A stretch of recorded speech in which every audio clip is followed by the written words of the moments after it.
사랑하고 또 존경하는 우리 이문동교회 성도 여러분, 안녕하십니까? 네, 저는 오늘 예수님의 비유 가운데 또 실물교훈에 나타난 두 예배자, 우리가 잘 아는 바리새인과 세리의 기도를 통하여 하나님의 은혜와 또 진리를 함께 배우기를 소망합니다. 이어 오늘 주제와 연결되는 것이 사실 지난 시간 제가 마지막 하나를 하지 못한 것과 같이 연결이 되어서 또 이 3번이 우리의 신앙에 참 중요하기도 해서 제가 잠깐 언급하고 또 오늘 주제를 함께 나누도록 하겠습니다. 예수님께서 주기 위하여 구해야 한다는 여러 비유를 하시면서 우리가 하나 또 마지막으로 알아야 될 부분은 하나님의 온전하신 뜻을 분별함에 있습니다. 예수님의 비유 가운데 너희가 악할지라도 좋은 것을 누구에게 줄 수 있다고 말합니까? 자식에게. 이런 이야기를 통하여 하나님의 온전하신 뜻을 우리도 역시 분별해야 합니다. 로마서에 보면 다음과 같이 얘기합니다. 영적 예배라 얘기하면서요. 오늘의 또 이 두 예배자와 연결짓는 성경절이기도 하고요. 2절에 보면 우리 파란 부분만 함께 읽을까요? 시작. 오직 마음을 새롭게 함으로 변화를 받아 하나님의 선하시고 기뻐하시고 온전하신 뜻이 무엇인지 분별하도록 하라. 저희가 기도할 때 이와 같은 마음가짐으로 기도를 해야 합니다. 가장 좋은 것을 우리가 분별해낼 수 있는 지혜를 달라고 기도해야 합니다. 우리는 때때로 기도할 때 어떤 기도를 합니까? 돌이켜보면 하나님의 뜻보다는 누구의 뜻을 더 생각하면서 기도를 합니까? 나의 뜻, 나의 감정을 더 생각하게 됩니다. 오늘 제가 말하고자 하는 이 부분과 예수께서 비유로 분명하게 말하고자 하셨던 것은 우리가 너무 우리의 현실과 우리의 감정에 앞서서 하나님의 그 더 높으신 계획과 준비하신 수많은 하늘의 능력을 우리가 놓칠 수 있다라고 하는 부분입니다. 저희가 빌립보서를 배우고 있는데요, 화요일에. 빌립보서에서 바울이 사랑에 대한 내용을 설명하면서 사랑의 또 다른 특징으로 선한 것을 분별하는 것이라고 얘기를 합니다. 이것은 악한 것과 좋은 것을 분별하는 것이 아니고 좋은 것 중에서 가장 최고 좋은 것을 분별하는 것을 말합니다. 진정성이 있고 최상의 것을 분별하는 것이 사랑이요 하나님의 속성입니다.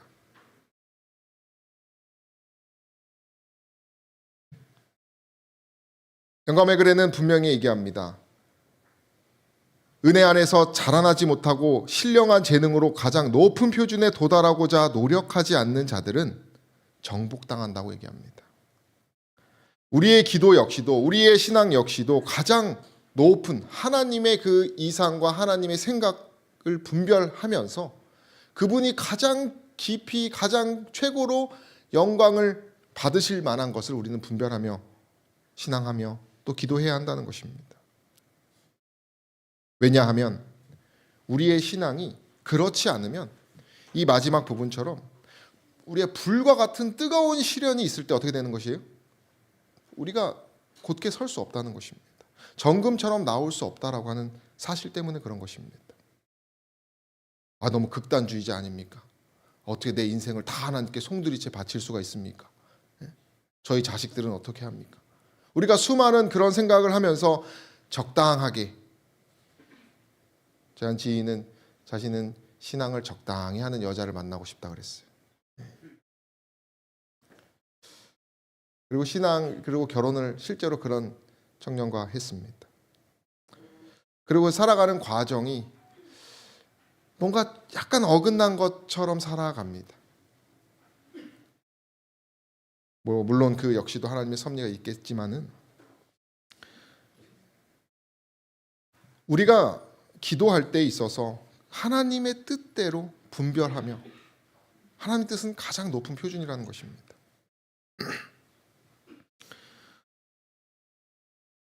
이런 말이 있습니다. 결코 절망적이고 낭망적인 말을 하지 말라는 것이. 우리가 이렇게 되기를 소망합니다. 가장 높은 표준의 기도는 절대 그런 말을 한마디도 하질 않는 거예요. 우리 함께 파란 부분 읽어볼까요? 그대의 믿음이, 시작. 그대의 믿음이 언제나 이기고도 남음이 있는 것처럼 말하고 행하라. 주께서는 모든 것에 부요하신 분이시며 세상은 다 그분의 소유이다. 믿음으로 위를 쳐다보라. 빛과 권능과 능력을 가지신 하나님을 바라보라. 저희가 아이들 옆에 있으면 그 아이들의 에너지가 어떻습니까? 낭망적입니까? 아닙니다. 정말 그 에너지가 많아서 어떻게 됩니까? 웃음을 짓게 만듭니다. 하늘의 분위기 가운데 기도하는 것. 우리가 하나님의 높으신 뜻을 분별하면서 그 믿음의 기도를 한다라고 하는 것은 이와 같은 것이에요. 이기고도 남는 것처럼. 저 역시도 목회를 하고 그 이 여정을 걸어오면서 뭔가 벽처럼 느껴질 때가 있어요. 뭔가가. 그분의 마음이 과연 열릴까? 특별히 저는 관계적인 어떤 그런 어려움에서 많은 힘듦을 느끼는 과에 속하는데요. 때때로 그런 벽이 느껴져서 제 스스로 타협을 합니다. 나는 어차피 감당을 못해. 손절을 해버리는 것이죠. 그러나 하나님의 높으신 뜻은 무엇입니까? 저의 감정이 아닌 그 벽을 깨고도 남을 것처럼 뭐 하라는 것이에요? 기도해야 한다는 것입니다. 그것이 주님께서 바라시는 기도라는 것이에요. 저와 여러분들의 삶에 그 벽처럼 느껴지는 것들이 수많은 것들이 있다면 이 시간 그 벽을 허물고 하나님의 그 높으신 표준으로 나아가시기를 간절히 소망합니다. 그리스도의 생애는 사람이 신성에 참여할 때 어떠한 일을 할 수 있는지를 보여준다. 그리스도께서 하나님께로부터 받은 것은 우리도 뭐하다고 말합니까? 받을 수 있다는 것이. 야곱과 같은 견인불발의 믿음과 엘리야와 같은 백절불굴의 정신을 가지고 하나님께서 약속하신 모든 것을 간구하라. 이 3번의 이야기는 이것입니다. 정말 그렇게 되시기를 간절히 소망합니다. 우리가 코 앞만 보고 사는 것이 아니라 저 역시도 교회 그리고 가족 정말 단순하고 어떻게 보면 좀 무식하게 그 두 개만 거의 바라보고 살아갑니다. 그러다 보니까 어느 날 한 교회에 일을 하러 갔다가 거기에 재림 신문에 세계 선교를 강조하는 막 그런 문구가 있었어요. 제가 대학생 때만 해도 그 세계 선교를 막 꿈꾸면서 영어를 배우고 했었는데 지금은 아무런 감정이 들지 않더라고요. 제 현실에 아이 넷을 키우고 그것만 하기도 뭐 하니까요? 벅차거든요. 그것도 감당 못하고 살기 때문에 우리는 때때로 내 계획이 아닌 것들에 뭐 합니까? 내 삶과 연결되지 않으면 별로 관심이 떨어진다는 것이. 그러다 보면 우물 안에 기도만 하는 것입니다. 하나님께서 말하시는 하나님의 그 온전한 뜻을 분별하러 살아가는 것은 우리의 눈이 아니라 사람의 눈이 아니라 누구의 눈이에요? 하나님의 눈. 그래서 우리가 확장할 필요가 있습니다. 읽어주시면 감사하겠습니다. 성령은 하나님께 대한 것을 그대에게 보여주시고 그것이 순종하는 사람의 마음에 들어가 살아있는 능력이 되게 하신다. 그리스도께서 그대를 인도하사 무한한 세계의 문턱까지 이르게 하실 것이다. 그대는 거기서 휘장 뒤에 있는 영광을 볼 수 있게 될 것이며 또한 항상 살아계셔서 우리를 위하여 간구하시는 예수님의 충만하심을 사람들에게 나타내 보일 수 있게 될 것이다. 네, 아멘입니까? 아멘. 네, 저희가 이렇게 믿음의 거인으로 살아가는 저 여러분 되시기를 간절히 소망합니다. 네, 이렇게 하나님의 그 뜻을 분별하며 온전하심을 분별하며 살아가는 내용인데요. 이 사상이 오늘 두 예배자의 사상과도 연결이 됩니다. 하나님께 예배드릴 때 우리의 마음이 어때야 한다는 것입니까? 가장 높은 표준으로 나아가야 된다는 얘기를 합니다.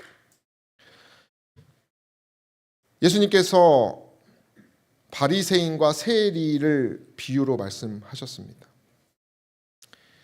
이 예수님의 비유는 둘 다 예배드리는 사람들입니다.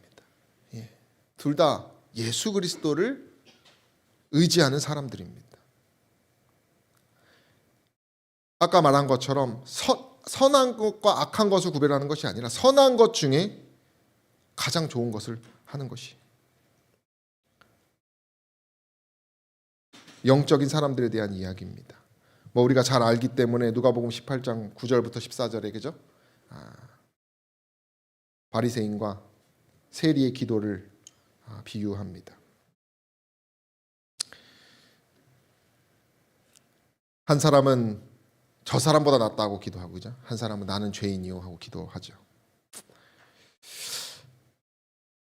세리는 어떤 사람입니까? 예수께서도 말하셨습니다. 이방인과 세리와 같이 여겨라. 말 안 들으면. 죄인들이요. 죄가 드러난 사람들이요. 구제불능의 사람들에게 미움을 받는 그럴만한 합당한 미움을 받는 사람들입니다.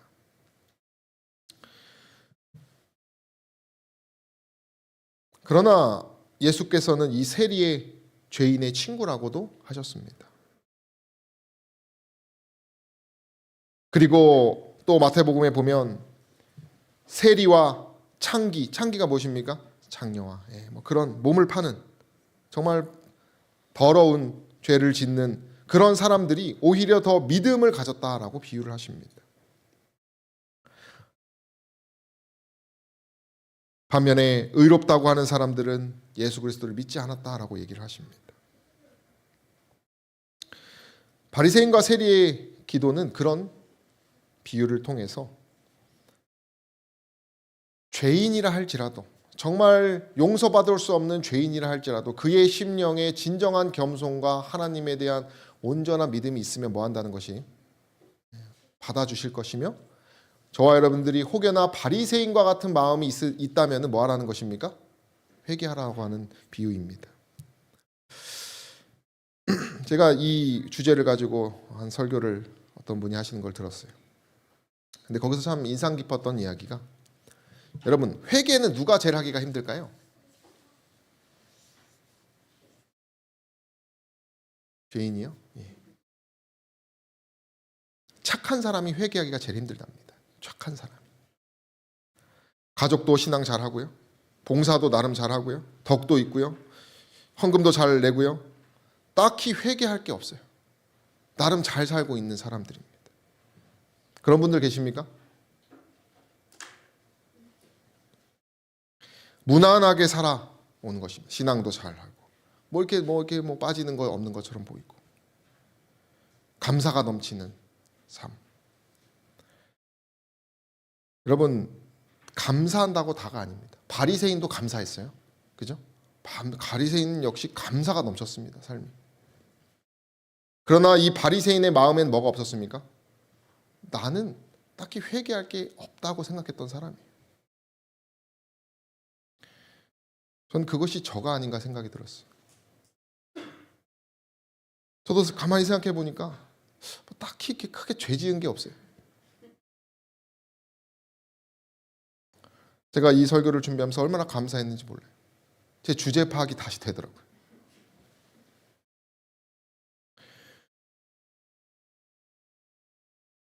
자신의 인생을 다 송두리째 하나님께 바친 한 분이 그런 얘기를 합니다. 자신이 종종 설교를 들으면 그 설교가 이분은 인생을 하나님께 정말 다 바친 분이에요. 그러니까 얼마나 선한 것과 악한 것이 분별이 잘 되겠습니까? 그죠? 그 설교를 듣다 보면 그 설교가 행함에 말미암는 의인지 믿음으로 말미암는 의인지가 분별이 된대요. 저 설교가.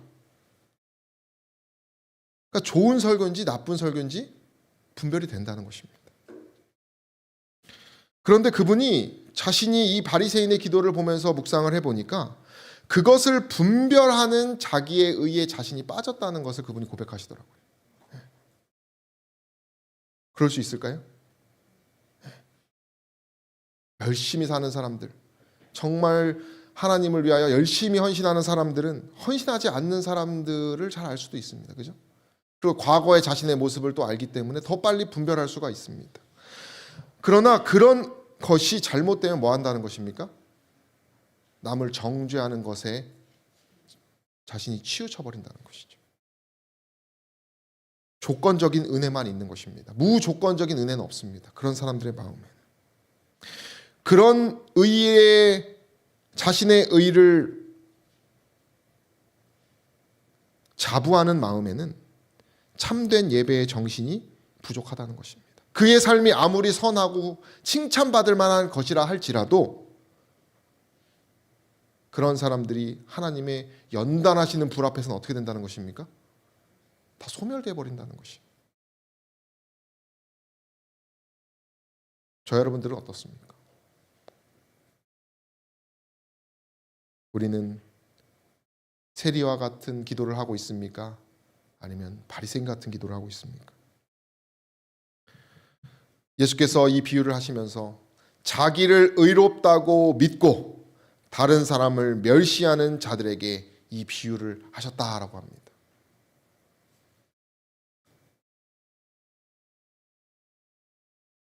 제가 참 고민이 어떤 한 참 존경받는 목사님이 그런 말 하셨대요. 때리는 설교를 하지 마라. 자기가 젊을 때는 많이 때리는 설교를 했는데 그분이 이제 뭐 은퇴를 좀 앞두시고 계시는데 때리는 설교하지 뭐 그런 말을 했다고 어떤 동기 형이 저한테 얘기를 하더라고요. 우리가 더 높은 표준을 위해서 한번 보겠습니다. 바리새인이 예배하러 성전에 올라간 것은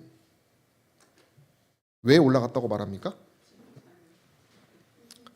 자기가 용서받아야 할 죄인이기 때문이 아니라 스스로 뭐예요? 의롭다고 뭐 받기 위해서입니까? 칭찬받으려고. 저도 가만 보면 나름대로 청년반을 잘하고 있지 않습니까? 칭찬을 받고자 하는 마음이 있어요. 누가 너한테 너 청년반 그렇게 하는 거 아니야? 만약 누가 지금 저한테 물어본다면 저는 인정할 수가 없습니다. 제 솔직한 마음이에요. 나름 균형 집계 저 나름대로 하고 있다고 생각을 하거든요. 그러나 칭찬받고자 하는 이 마음은 무슨 마음이라는 거예요? 부끄럽지만 바리새인의 마음이라는 것이죠. 처절한 나는 죄인이라고 인정하고 싶지 않은 것입니다. 이 주제로 설교하게 된 것이 참 감사했어요. 스스로 의롭다고 생각하고 칭찬을 받고자 하는 정신입니다. 제가 요즘 참 인상적으로 보는 책 가운데 어느 한 교육학 에세이가 있어서 어떤 분의 얘기를 하는데 한 선생님의 이야기입니다. 내가 교직에 선생님에 사로잡힌 이유. 첫 번째 읽어주세요. 내가 교직에 사로잡힌 이유. 첫째, 학생들이 원하거나 그들에게 필요한 것을 배울 수 있게 돕기 위해서가 아니다. 둘째, 내가 얼마나 똑똑한지 알고 싶어서. 셋째, 내가 수업 준비를 얼마나 철저히 하는지 학생들에게 보여주기 위해서였다. 일종의 공연. 넷째, 목적은 학생이 아니었다. 참된 목적은 학생들이 나를 훌륭하게 생각하도록 만드는 것. 칭찬. 어떠십니까? 이게 바로 바리새인의 칭찬받고자 하는 정신과 똑같은 것입니다. 정말 하나님이 원하시는 그 뜻대로는 하는 것이 아닙니다. 누구를 위해서 하는 것이에요? 이 교직이라고 하는 것이 나를 위해서 하는 것입니다. 뭐 하고 싶어서요? 내가 얼마나 똑똑한지를 알고 싶어서. 내가 얼마나 철저한 사람이라는 것을 알려주고 싶어서. 일종의 뭘 했다고 말합니까? 공연. 연기자라는 것입니다. 연기자. 목적은 학생이 아니고 나를 훌륭하게 생각하도록 만드는 것이. 여러분 신앙도 이런 게 있습니까? 이런 게 너무 많아요. 제가 예전에 어떤 교회에서 청년회를 하는데 1부터 10까지 애써서 아주 논리정연하게 막 설명을 했습니다. 제가 그것을 아주 의롭게 생각했어요. 저는 이런 사람입니다, 여러분. 1부터 10까지를 다 해야 됩니다. 채식도 제가 아주 제한했어요. 솔선수범하면서 그러면 제가 채식을 제한할 테니. 나쁜 것입니까? 괜찮은 거예요. 나쁜 것은 아닙니다. 그러나 그것을 함께하는 청년들이 아주 힘들었다는 얘기를 나중에 했습니다.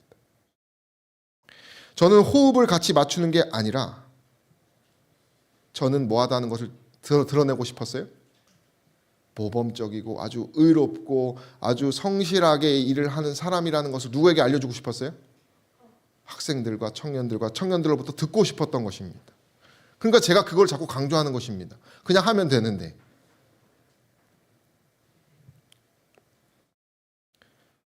바리새인은 그의 신앙은 연기였습니다. 상을 받고자 하는 연기. 결국 그의 마음의 중심에는 자신이 있었습니다. 물론 하나님도 있었지만은 하나님은 그의 도구였습니다. 결국 이런 정신이 문제를 일으킨다는 것입니다. 이 제인 톰킨스라고 하는 분은 정말 솔직하게 쓰신 거예요. 자신의 그 교만을.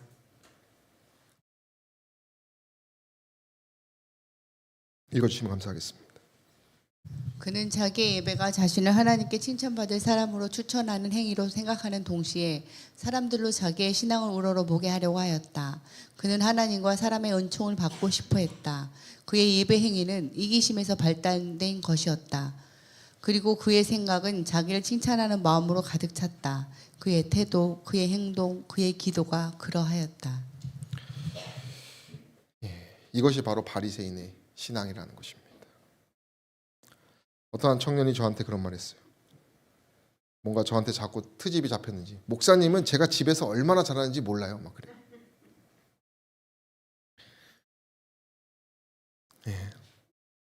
칭찬을 더 많이 해줄 걸 그랬는데. 근데 그 청년이 사사건건 청년들 하는 행동에 뭔가 딴지를 걸었던 청년이었어요. 그래서 제가 항상 그걸 가지고 제가 커트를 하니까 이제 저한테 하는 소리입니다. 그리고 이제 저하고 이제 인연이 계속 이어오면서 친하기 때문에 제가 말하는 것입니다. 5, 6년이 지났습니다. 그리고 저한테 말을 하는 소리가 그때 자신이 바리새인이었다는 거예요. 낙담과 시련에 그 청년이 빠지고 나니까 자신의 상태가 무엇인지를 깨달은 것입니다. 그때 기고만장했던 그 청년의 모습보다 지금 그 고백을 했던 그 모습이 저는 더 아름답고 예수님의 그 부드러움과 따뜻함을 느꼈어요.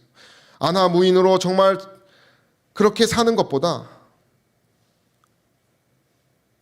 예수께서 그러한 바리새인보다 그런 훌륭한 바리새인보다 불쌍하고 연약한 세리를 더 긍휼히 보시는 이유가 그 세리는 자기 자신의 상태를 너무나 잘 알고 속절없이 하나님만 의지할 수밖에 없었던 상태였기 때문에 그런 심령의 겸손함과 그런 믿음을 보고 주님께서 누구를 더 축복하셨습니까? 세리를 더 축복했다고 하는 사실입니다. 저 여러분들이 이기심을 완전히 버리시게 되기를 간절히 소망합니다. 또 두 예배자가 가인과 누가 있습니까? 아벨이 있습니다.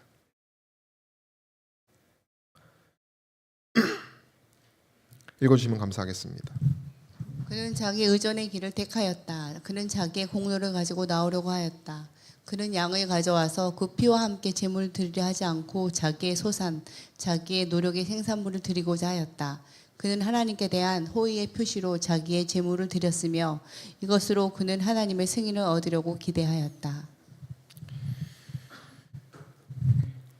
저는 이걸 보면서 가인은 아까웠던 거예요.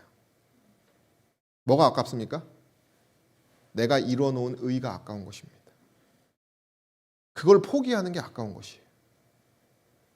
하나님이 말하는 것은 냄새도 나고 눈에 보이지도 않고 남들 다 하는 것처럼 느껴집니다. 뻔한 것 같아요. 근데 내가 한 건 어떻습니까? 아주 유니크하고 남들이 안 했고 뭔가 특별하게 생각한 것입니다. 내가 해놓은 게 얼마인데 어떻게 이걸 안 보여줄 수가 있어요, 하나님? 너무 아깝습니다.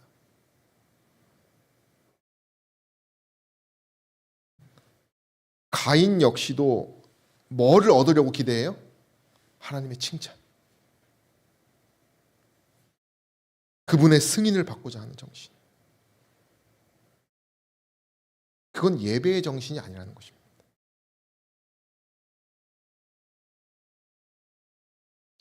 인간적인 감정 역시도 다 버릴 수 있는 사람이 진짜 예배자라는 것이.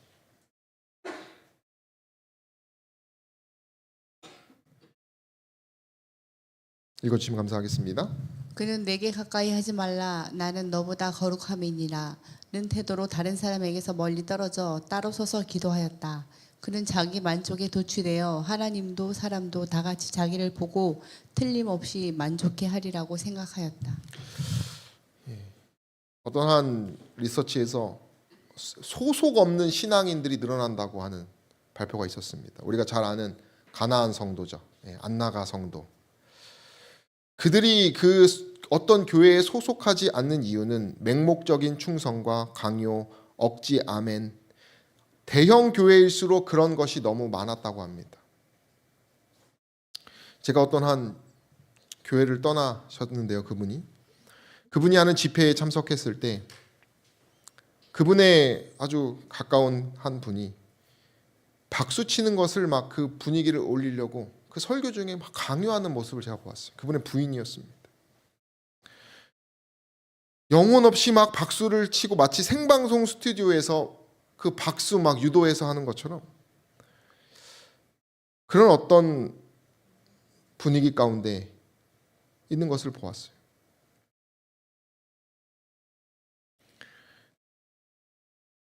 자기 만족에 도취됐다라고 하는 것은 자신의 힘을 의지하고 살아가는 것입니다. 자신의 힘을 뺄 수 없는 상태인 것입니다. 그래서 하나님의 어떤 그러한 감동 역시도 뭐 하는 것이에요? 억지로 자신의 노력을 다해서 이렇게 만들어내는 것입니다. 그런 것들은 생명력이 없는 것입니다. 원인이 뭘까요? 이 바리새인이 그럴 수밖에 없었던 이유. 바리새인도 어떻게 보면 참 노력하고 성실하게 살던 사람 아닙니까? 그죠? 유대인들의 그 바리새인들의 어떤 삶을 봤는데 저보다 훨씬 나아요. 그 신앙하고자 하는 그 열정이. 핸드폰도 미디어도 다 차단하고 세속화적인 거 다 끊고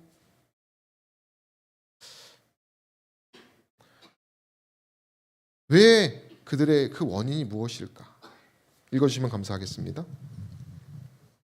그는 자기의 품성을 하나님의 거룩한 품성에 비추어 판단하지 않고 다른 사람의 품성에 견주어 판단하였다. 그의 마음은 하나님을 떠나 사람들에게로 향했다. 이것이 그가 자기 만족에 빠진 원인이다. 누구에 비추어 판단을 해야 되는데 하지 않은 것입니까? 하나님. 그의 마음이 누구를 떠나 있었기 때문입니까? 하나님을 떠나 있었어요. 그의 말과 어떤 그의 한켠에는 하나님의 것이 있었지만 어쩌면 그는 더 나아가지 않은 것입니다. 하나님의 것이 더 높은 표준이지만은 그것이 힘들었던 것 같아요. 그래서 그리스도의 품성에 온전히 다 가까이 가지 않은 것입니다. 적당히 다가가기만 한 것이에요. 그러다 보니 이런 문제가 발생되는 것입니다. 문제는 이러한 정신이 감염이 된다는 것이에요. 썩은 사과가 예쁜 사과들 곁에 있으면 어떻게 됩니까? 결국 같이 썩어버립니다. 이것이 참 죄의 무서운 것이에요. 죄는 전염이 된다는 것입니다.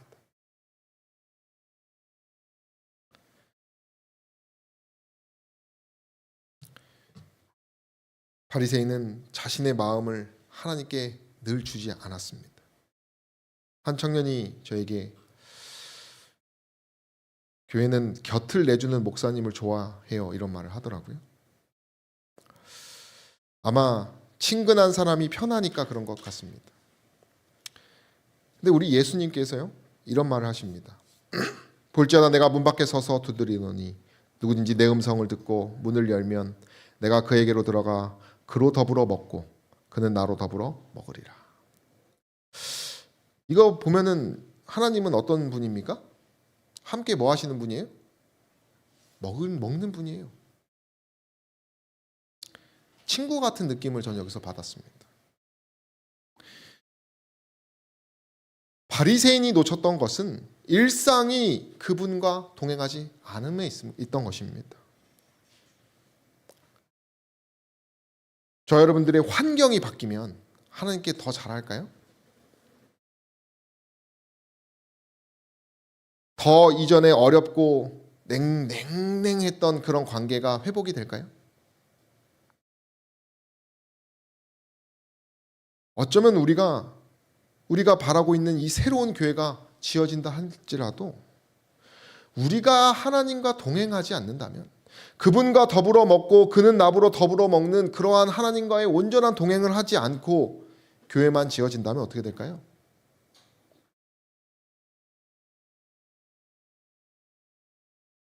허무하게 될 수도 있어요.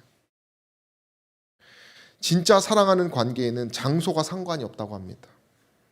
내가 정말 사랑하는 사람이면은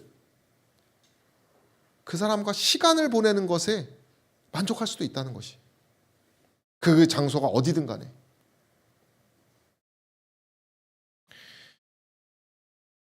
그리스도에게 온전히 그분과 동행하여 먹고 마시는 저 여러분 되시기를 간절히 소망합니다.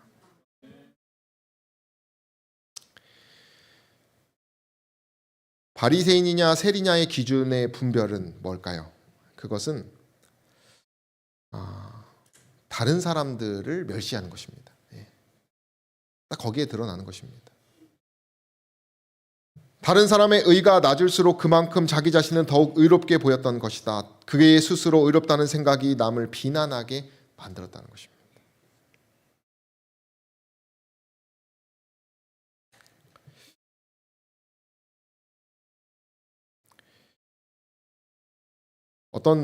제가 대학원에서 한 수업을 들었는데 목사님께서 그런 말을 하셨어요. 이 바리새인 같은 사고는 인간의 본성이라고 합니다. 그렇지 않습니까? 뭐 눈에 보여서 딱 뭔가를 해내는 것, 뭔가 이렇게 딱딱딱해서 딱 계산처럼 나오는 것. 바리새인은 행함을 쫓던 사람입니다. 신앙하는 사람이었지만 보이는 행함. 오늘 내가 주님에게 기도를 했냐 안 했냐. 해야지만 뭐 했던 사람이에요? 그 마음에 두려움이 없어지는 사람입니다. 그의 다이어리의 계획대로 온전히 살아야 그는 두려움을 쫓을 수 있었던 사람이에요. 그렇게 행함으로 자신의 의를 쌓고 살았던 사람이기 때문에 그렇지 않은 자신보다 못난 사람 앞에서는 그를 멸시하는 그런 것에 마음을 채우고 살았던 사람입니다. 결국 그의 끝은 고독하고 외롭고 아무런 축복도 받지 못하고 가라지 같은 일을 하다가 집으로 돌아가는 운명을 맞고 맙니다. 어떤 방송인분이요, 일을 엄청 많이 하십니다. 근데 그분이 일을 어떨 때는 아무런 영혼 없이 자기가 한대요. 자기는 뭘 좋아하는지도 모르겠답니다. 자기의 삶이. 자기는 어릴 때부터 공부만 해서 놀 줄도 모른다고 합니다. 그저 카메라가 켜져야 자신의 존재를 느낀대요. 연기자죠. 정말 연기자. 그분이 내가 좋아하는 것이 뭐고 어떻게 살아야 될지를 모르면서, 그래서 결국 그 두려움 때문에 일을 한다는 것이, 일을 하고 나면 뭐예요? 두려움이 사라진다는 것입니다. 그래서 맨날 나는 부족해요. 아직 일이 부족합니다. 이렇게 살아가시더라고요. 인간은 두려움을 쫓아내기 위해서 무언가를 하려고 합니다. 무언가를 해야지. 그죠? 어떤 분은 두려울 때마다 사주 팔자를 보러 간다든지 점을 보러 간다고 하지 않습니까? 교회 다니는 사람도 뭐 보러 간다 그래요? 점 보러 간다고 하는 거예요. 점 왜 보러 갑니까? 두려우니까 가는 것이. 뭔가 눈에 보이는 것을 해야. 근데 우리가 사경회 때도 배웠지만 우리는 이미 죄인이기 때문에 우리가 무엇을 하고 안 하고의 문제가 아니라는 것이. 아무리 100개를 해도 뭐예요? 제가 여러분들에게 10년 동안 10년에 걸쳐서 어떤 모범스러운 뭔가 거리를 제공한다 할지라도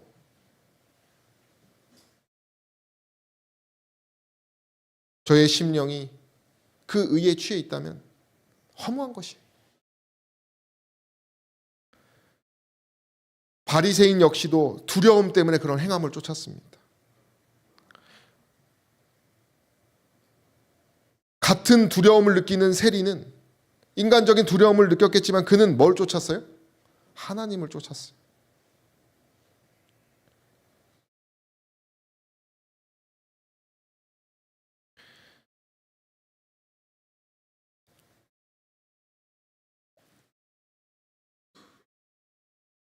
바리새인에게 이렇게 얘기합니다. 그는 형제를 참소하는 사단의 정신을 나타냈다. 이러한 정신을 가지고서는 결코 하나님과 교통할 수 없었다. 그가 인간적인 노력으로 행함을 쫓으며 하나님의 것으로 하나님의 그 뜻대로 하지 않았기 때문에 결국 하나님과 교통할 수도 없고, 그것이 열매로 나타나는 것이 무엇입니까? 남을 저주하고 남을 정죄하고, 그것이 인간의 본성이라는 것입니다. 결국 그는 남을 정죄하다가 하나님께 축복을 받지 못하는 그런 결과만 초래했다고 하는 것이.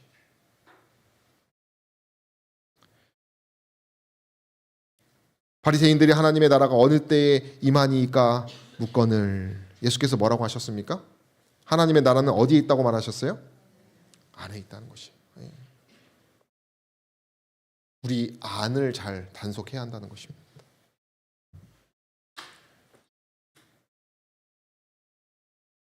유대인들은 형식과 의식만을 중요시하고 그 의식이 가리키는 근본 목적을 잊어버렸다는 것이죠. 의식과 형식, 눈에 보이는 것들을 쫓으며 마음을 그것 해야 달랬던 사람들, 어떻게 보면 참 불쌍한 사람들이요, 우리들의 어떤 모습이기도 하죠. 정말 중요한 그 예배와 예식과 그 형식과 의식들은 다 누구를 가리키는 것입니까? 그리스도를 가르치는 것이. 우리의 마음에 그리스도를 품으라고 하는 것입니다. 정말 그 그리스도를 담으라고 하는 것이지 그 다른 것은 다 무용지물이거든요. 가인은 담지 못했고 아벨은 믿음으로 더 나은 제사를, 그는 분별했습니다. 제사 중에 가장 좋은 것을 하나님께 드렸습니다. 예배 중에 참된 예배를 그는 가졌습니다. 우리 역시도 우리의 생명이 어디서 오는지, 우리의 능력이 어디서 오는지, 그 기준과 그 뿌리가 무엇인지를 잘 알아야 한다는 것입니다. 어느 교육하는 프로그램을 보니까 지금까지 자기 자녀를 30개에서 40개 학원 보내는 엄마가 있었어요. 그 입시생입니다. 그 엄마는 엄마들에게 얘기를 듣고 어디서 뭐가 좋다, 뭐가 잘한다, 뭐가 특별하다 하면 거기로 무조건 보냈다고 합니다. 내신을 올리려고. 근데 어떤 솔루션을 부시는 분이 그런 말을 합니다. 문제를 딱 짚어요. 그 엄마의 문제를. 그 학생의 문제를 짚습니다. 내신 문제 누가 내요? 그렇게 물어봐요. 여러분, 내신 문제 학원이 냅니까? 누가 냅니까? 누가 냅니까? 학교 선생님이 냅니다. 그죠? 수업을 뭐 해야 돼요? 집중해서 잘 들어야 되는 것이죠. 선생님을 잘 파악해야 되죠. 그분이 어떤 성향이고 어떤 걸 강조했는지. 그런데 그것에 집중하지 않고 뭐에 집중해요? 학원. 엉뚱한 것에 의지를 하니까 몇 개를 보내는 것입니까? 30개. 두려워서 하는 거예요. 두려워서. 우리가 정말, 우리도 역시도 그러한 죄로 인해서, 또 우리의 마음의 그 천성으로 인해서 어떤 그 두려움을 느껴진다면 우리는 정말 더 보다 분명한 것을 분별해서 가장 확실한 것을 잡아야 한다는 것이. 그것이 무엇이라는 것입니까? 세리의 정신이라는 것이, 세리의 기도라는 것입니다. 읽어주시면 감사하겠습니다. 아벨은 구속의 대원칙의 의미를 파악하였다. 그는 자신이 죄인인 것과 죄와 그 죄의 형벌인 죽음이 그의 영혼과 하나님과의 교통을 가로막고 있는 것을 보았다. 그는 흘려진 피를 통하여 미래의 희생, 즉 그리스도께서 갈바리의 십자가에서 죽으시는 것을 바라보았다. 이게 다입니다. 이것을 바라보시기를 간절히 소망합니다. 우리가 뭘 하고 안 하고 그런 바리새인과 같은 것이 아니라 선한 것 중에 가장 선한 것이 바로 이것이 그분의 피입니다. 우리의 예배가 그분의 피로 드리지 않으면 아무런 의미가 없는 것입니다. 아무리 산을 옮길 만한 여러 우리의 믿음의 행위를 우리가 한다 할지라도 하나님이 받지 못하신다는 것이, 그것이 아깝더라도 우리는 단호하게 버려야 한다는 것이. 가인과 아벨은 모두 하나님을 인정했던 사람이라는 것을 기억하시기를 바랍니다. 그러나 가인은 도시를 건설하는 사람들이었어요.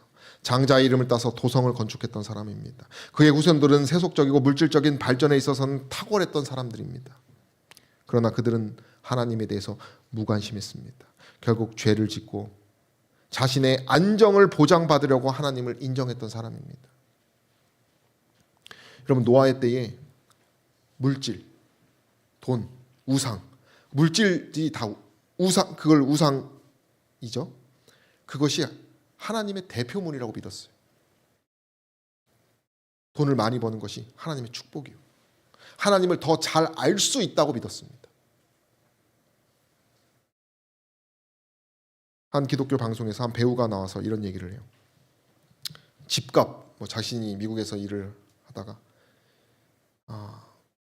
자신이 월세로 살던 집이 집값이 엄청 올랐대요. 근데 자기 마음에 두 가지 마음이 들더래요. 내가 이거를 월세를 안 사고 뭐 했으면? 샀으면 올랐는데. 조그만 거라도 샀으면 올랐을 텐데 나의 실수였다. 그것이 두렵고요. 또 하나는 주변에서 어떻게 그거 샀어요? 유능해요. 정말 대단해요. 이 말을 듣지 못한 것이 두려웠다는 것이. 자신이 칭찬받으려고 하는 그 교만에 대해서 고백을 하더라고요.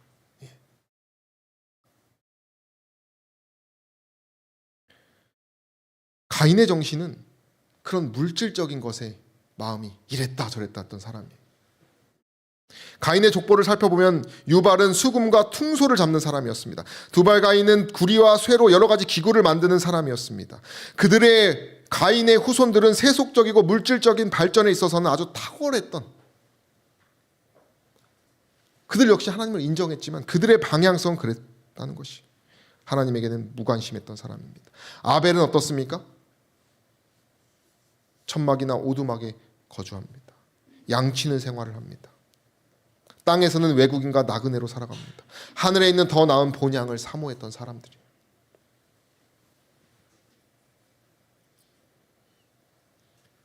우리는 아벨의 정신으로 물들 수도 있고 가인의 정신으로 물들 수도 있습니다. 이 가인의 정신으로 물들게 되면 결국 우리는 형식과 의식만 쫓는, 전혀 진정으로 예배드리지 않는 그런 예배를 드릴 것이고, 아벨의 정신으로 우리가 우리의 마음을 물들인다면 뭐 하는 것이에요? 우리는 어떤 크게 내세울 건 없지만은 하나님의 그 부요의 자유로움을 느낄 수 있는 사람들이 될 것입니다. 사랑하는 성도 여러분, 우리가 예수님께 감사하는 부분이 어떤 세상의 것이 아니라 우리의 죄를 그분의 보혈로 구속하셨다는 것에 온전히 있게 되시기를 간절히 소망합니다. 우리 함께 읽어볼까요? 시작. 예수의 공로를 통하여서만 우리의 죄가 용서받을 수 있다. 그리스도의 피의 필요를 느끼지 않고 하나님의 은혜 없이 그들의 행위로 하나님의 간합하심을 받을 수 있다고 느끼는 자들은 가인과 동일한 과오를 범하고 있다. 정결케 하는 피를 받아들이지 않으면 그들은 정죄 아래 있다. 그들이 죄의 속박에서 노임을 받을 수 있는 다른 길은 아무데도 없다. 이것이 우리를 힘들게 하는 길이 아니라 정말 불과 같은 시련에서 우리를 승리케 하기 위한 하나님의 정말 눈물 어린 피땀 어린 고백임을 기억하는 저 여러분 되시기를 간절히 소망합니다. 죄인은 사실 예배를 드릴 수가 없습니다. 하나님 앞에 죄인은 설 수가 없습니다. 우리가 때때로 죄인의 모습으로 예배를 드린다고 얘기하지만 아닙니다. 우리가 하나님께 예배를 드릴 수 있는 것은 이 공로로 인함임을 기억하시기를 간절히 소망합니다. 그 피의 공로로 용서받은 죄인의 모습으로 하나님 앞에 나아가 예배를 드릴 수 있게 된 것에 감사하는 저 여러분 되시기를 간절히 소망합니다. 끝으로 전 참 야곱을 좋아하는데요. 베델에서의 그의 모습을, 이것이 세리의 모습입니다. 세리의 기도와 똑같은 것이.